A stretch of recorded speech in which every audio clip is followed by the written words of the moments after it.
This edible money is a symbolic treat. In some parts of the world, chocolate coins are stuffed in Christmas stockings to celebrate the charity of St. Nicholas. They're also handed out to Jewish children during the festival of Hanukkah to teach them the value of money and charity.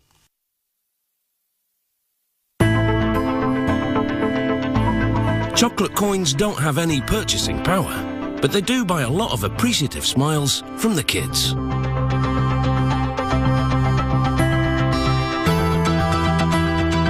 They start with giant chocolate bars. Each one is a 4.5 kilogram hunk of pure chocolate. The workers transfer the bars to a kettle. It's a kind of double boiler. Hot water bubbles and steams inside a sleeved shell to heat and melt the chocolate. There are 2.25 tons of liquid chocolate in this kettle. The machine now pumps the chocolate through a long pipe with different cooling zones. The chocolate thickens, but not to the point of solidification, a process called tempering. It causes the chocolate to form a precise crystal structure for just the right texture and taste. The thick liquid chocolate flows onto a conveyor that brings the chocolate under a broad blade. The blade levels it to a specific thickness and spreads it evenly, creating a long sheet of chocolate. The chocolate now begins to coagulate and harden. To spur that process, it travels through a refrigeration tunnel, which is approximately 14 meters long. This journey transforms the liquid chocolate into a soft solid. Next, they clean and prepare the die. It's a spring-loaded device that works like a biscuit cutter to punch out round blanks. But there's one big difference. Each cutter is long and tubular, so as it punches out the chocolate blanks, they accumulate inside.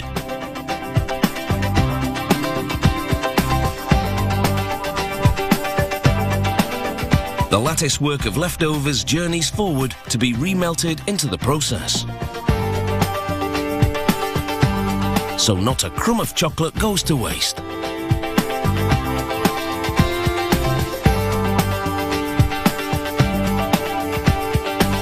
At the end of the line, dozens of coin blanks have stacked up in each magazine. And piles of leftover chocolate have accumulated in a bin that will now be transferred back to the melting pot. Now it's time to print some chocolate money. To do this, they wrap the chocolate first, and then emboss both the wrap and the chocolate blank simultaneously. Here's how it works. Sheets of glossy gold foil travel between rollers to establish an even tension. Ahead, a forked arm moves 2 chocolate blanks between the foil sheets. Piston-like knives move in to wrap, cut and fold the foil around the blanks. The forked arm then delivers the foil-wrapped blanks to a die press. It stamps designs on both sides of the coins, making an impression on the foil through to the chocolate. The chocolate, although solid, is still warm enough to receive the image. Removed from the machine, here's what the die heads look like. These ones are used to emboss chocolate coins with American penny markings. As for the foil discards, they don't end up on the scrap heap. Instead, they accumulate in a bin to be sent out for recycling. They make 150,000 foil-wrapped coins a day. To change the currency type, they simply switch die heads. Chocolate coins can be made in many sizes, with a range of different illustrations. The coins now spill out onto a conveyor, which takes them to a bin.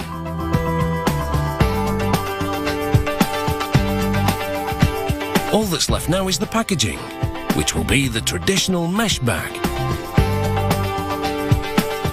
From start to finish, it takes less than an hour to make a chocolate coin. Gold dollars or $5 poker chips. Every day is a jackpot of chocolate money at this factory.